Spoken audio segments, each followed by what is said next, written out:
All right, we're starting our unit on solving systems of linear equations. Today, first, we're just going to look at how to write a system, and then we'll come back to the same lesson towards the end of the unit and actually solve these. Okay, so a system of linear equations is just two lines on the same graph. In other words, we can graph both lines, see where they cross to have a solution. Okay, so first, writing a system from an application problem. So number one here, Melting sells half-gallon containers of frozen yogurt for $4 each and 1-gallon containers for $7 each. So first we're going to define a variable for number of half-gallon containers and a variable for the number of 1-gallon containers. So I'm just going to say X is half-gallon containers, and I'm going to say Y is 1-gallon containers. Doesn't matter which one we call which.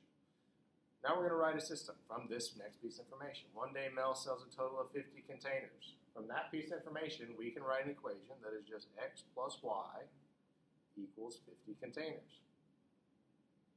Next equation has to do with the money. He sold it for a total of $287. All the money numbers will always go together in the same equation. So we know half-gallon containers are $4 each. So we could say 4 times X, which is the number of half-gallon containers. And we know 1-gallon containers are 7 each, so plus 7y equals 287. So once again, you'll notice the three money numbers in the problem go together. So there would be our system. Okay, we're going to skip past the second one here and move to number 3. During 1 week of playing basketball, Manager Ugly hit 30 shots from the floor and scored 68 points. Each shot was a 2-point shot or a 3-point shot. So we can write a system of equations to model this.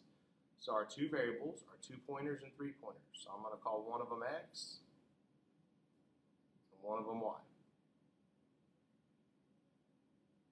Call Y 3-pointers.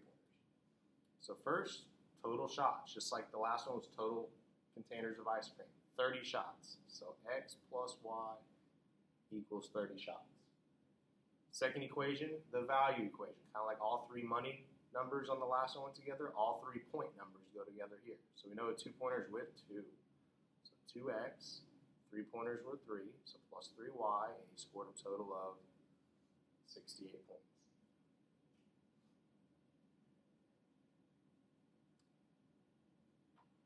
All right, next two. These two are the most common ones you're going to see. 4 deals with the rectangle.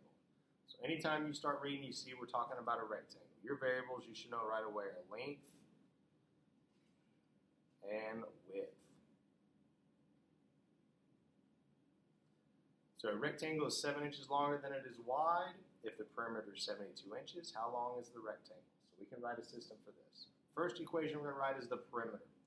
Perimeter equation for a rectangle is always the same. The only thing that's ever different is what it is equal to, which in this case is 72. You find perimeter by adding up all the sides, which can be written as 2 times the length plus 2 times the width, because we have 4 sides, 2 lengths, 2 widths.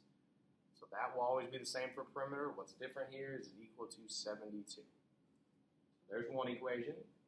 Second one comes from this piece of information. It is 7 inches longer than it is wide. Whatever side is bigger, put by itself to the left of the equal sign. So it's 7 inches longer, so length equals. Longer than would be adding. So we can take the width plus 7, or 7 plus the width.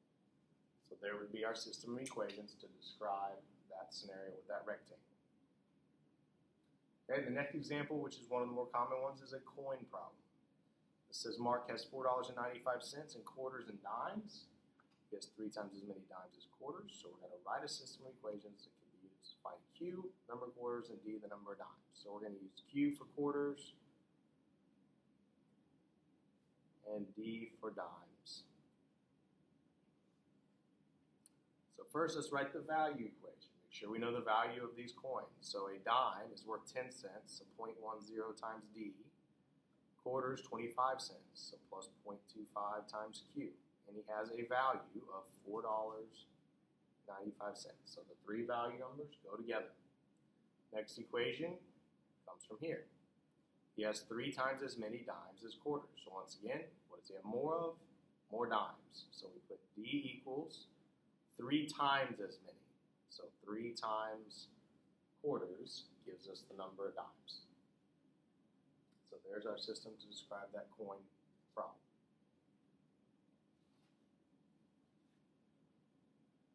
Okay, a few more we're going to look at.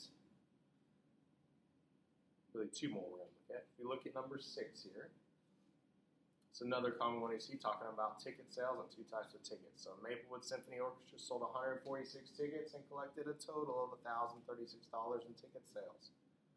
Admission was $5 for children, $8 for adults. So there describes our 2 variables. Children and adults, I'm going to use C and A. You can use X and Y. Sometimes it makes it easier if we use the variable that it describes. So children and adults. So first, add up the total tickets, just like the problem adding up containers of ice cream, just like the problem adding up total shots by Manu Ginobili. This time we're dealing with tickets. So if we add up children tickets plus adult tickets, it equals 146 tickets, is what they tell us. Second one, the money. Remember, all 3 money numbers will go together. So it's $5 for a child, so 5C, $8 for an adult, so plus 8A, equals the total ticket sales, 1,036. So there is our 2 equations to write our system that describes that scenario. Okay, moving down, the next one we're going to look at would be number 8. It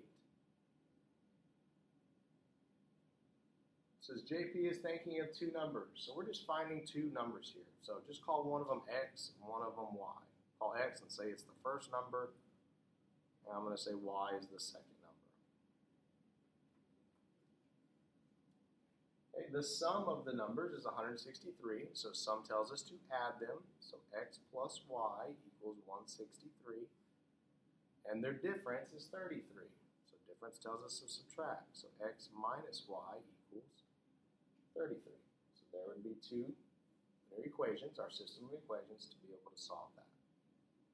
Alright, so use this to complete the rest of these that are on the notes and the homework. You can go ahead and cross off number 10 on the notes, just like on number 2 on the front. It's the one that talks about Cynthia's new car. You can cross that one out. Use the rest to complete the notes and homework.